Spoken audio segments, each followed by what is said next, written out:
Беше ни писнало да почиваме. 2 седмици в правене на нищо минаваха супер бавно.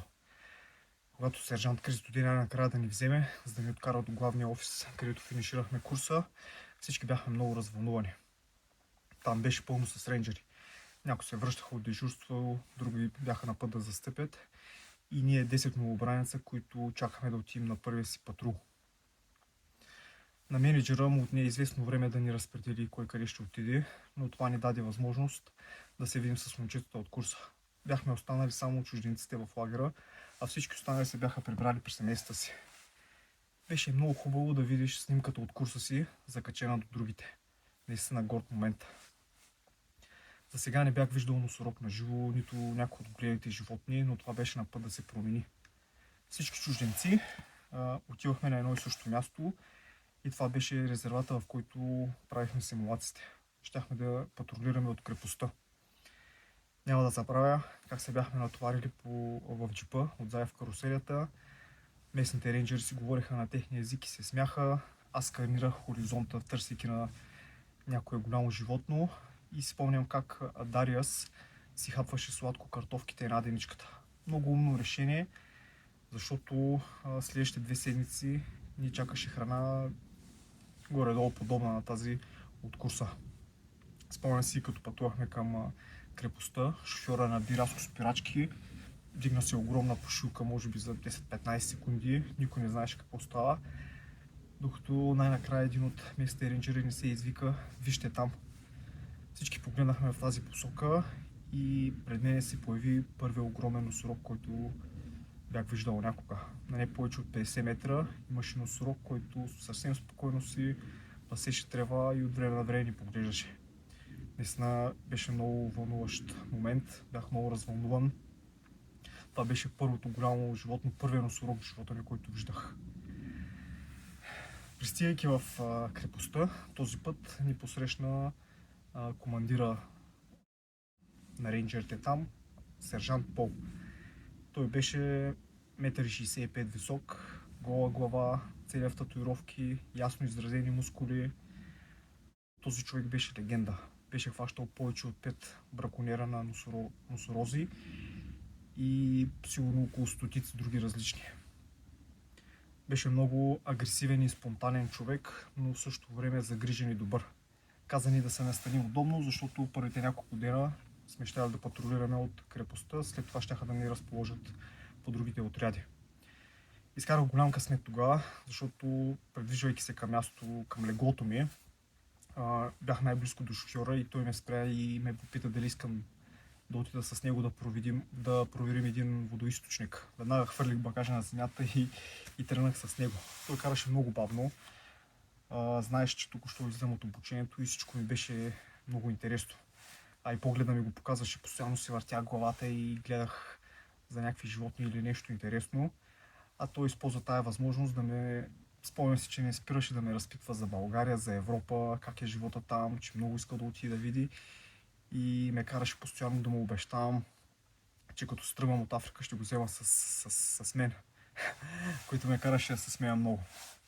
Докато пътувахме към водоизточника, той спря колата и излезе тихичко, ми каза да дойда при него. Не знаех какво става, но когато отидох до него, ме попита дали го виждам. Аз му казах какво да виждам. Пресвих си очите, сканирах наоколо, но нищо не виждах. При което направихме 3-4 крачки напред и ме попита отново: "Виждаш ли го?" Аз отново му отговорих не. При което той си дигна ръката и ми показа носорога, който стоеше с гръб към нас на не повече от 10 метра. Беше доста трудно за новобранец като мен да види животното в хръсталаците, но това беше втория ми носорог за по-малко от 2 часа. Чувството беше просто невероятно. Веднага ме попита дали искам да се доближим по-близко до него. Разбира се, това беше нарушаване на правило номер 1. Никога не доближавай животните без да има причина, особено в гръб, но исках да видя колко близко мога да стигна. Направихме 3-4 крачки, при които носорога се усети надушни и тръгна да бяга. Забравих името на местния рейнджер, ще го наричаме така, но той започна да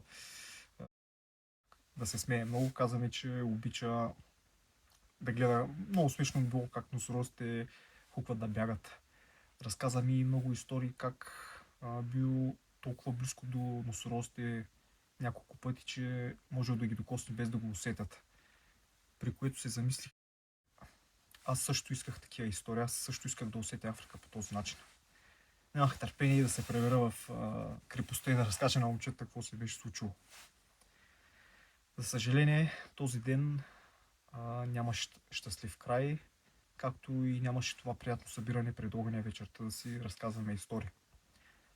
Малко след като се прибрахме в крепостта, по радиостанцията се чу: намерихме убит носорог. Повтарям, намерихме убит носорог. Един от отрядите, които бяха патрулирали в околността, се бяха прибирали към крепостта и по пътя си бяха намерили един убит носорог. Не можех да повярвам, че случката се беше случила на по-малко от километър от нас и никой не беше видял и чул нищо. Веднага се заговори дали браконьерите са използвали заглушители, което беше напълно възможно. Малко след като пристигна новината, сержант Пол излезе побеснял от стаята си и каза абсолютно всички да се товарят по джиповете и да тръгваме към мястото на инцидента. И каза всички новобранци да се качват при него. Този 1 километър, просто ви казвам, държах се за живота си. Толкова бясно и бързо караше, имах чувството, че ще изхвърчим от задницата на джипа. Просто се мятахме наляво, надясно и се държахме за живота си. Когато пристигнахме на мястото на инцидента, носорога лежеше неподвижно в лока кръв, лицето му беше разрязано брутално и рогата липсваха. Веднага ни удари реалността, че това се случва всеки ден някъде в Африка. Всеки ден браконьери успяват да убият по един носорог само заради рогата му. Това не беше лесен живот.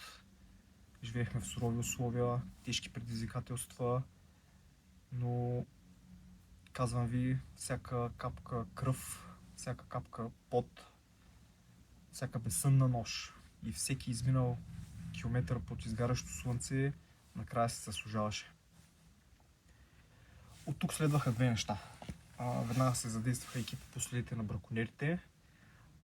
По-голямата част от останалите рейнджери се насочиха към най-близките заграждения на резервата с цел, ако браконьерите все още бяха вътре, който шансът беше минимален, но ако все още бяха вътре, да ги заловим или поне да намерим изходната точка, от където са избягали. Второто нещо беше, тази организация си имаше специален екип за аутопсия, който идваше, разрязваше животното, изкарваше всички органи в опит да намери куршума. Този куршум, ако бъде намерен, се даваше на полицията и в лаборатория те си вършиха работата, имаха някакъв начин да намерят от коя пушка е стреляна и съответно да намерим извършителя. Много дълъг и сложен процес, за който всъщност ще направя отделен епизод, за да ви разкажа защо и как се извършва цялата аутопсия на такива животни. За съжаление, ние нямаше да вземем участие в нито едно от тези двете работи, но никой не искаше да спори с сержант Пол. Когато ни прибраха в крепостта, веднага аз и Дария се качихме отгоре на кулата с 2 бинокъла и почнахме да наблюдаваме цялото действие от разстояние. Тогава се случи нещо, което никога няма да забравя и много ме хвана яд, че нямах телефон да документирам това, което видях. Имаше едно правило, че рейнджерите нямаха право да имат телефон с камера по време на дежурство, но с течение на времето се разбрахме, че това се отнасяше само за местните рейнджери, не е за чужденците. Казвам ви, както беше слънчево, нямаше капка облак в небето, слънцето изведнъж се скри. И не заради облачност, както казах, ами заради стотиците лешояди, които се насочваха към мястото на аутопсията. Казвам ви, небето беше пълно с лешояди, имам чувството, че идваха от цяла Африка. Бяха накацали и от крепостта до мястото на аутопсията, бяха накацали навсякъде, а останалата част кръжеше в въздуха и чакаше животното да бъде разфасовано и да бъде оставено. След всяка аутопсия всичко оставаше така и хищниците го довършваха просто. Наистина гледката беше много зловеща, но и много невероятна. Така, няколко дена патрулирахме от базата и след това ни изпратиха по отрядите. Като цяло това беше първото ми дежурство. Все още, когато си помисля за убития носорог, настръхвам или се развълнувам, когато се сетя за първия си видян носорог. Наистина имаше много големи преживявания това първо дежурство. За голямо съжаление, в този вид работа всяка малка победа беше от изключително значение, но за съжаление точно този ден бяхме загубили. Благодаря ви, че гледахте поредния епизод на Последен дъх. Може да разберете повече и по-подробно за историите ми, като си купите книгата. По този начин подкрепяте каузата ми, която събира средства за рейнджерите в Африка.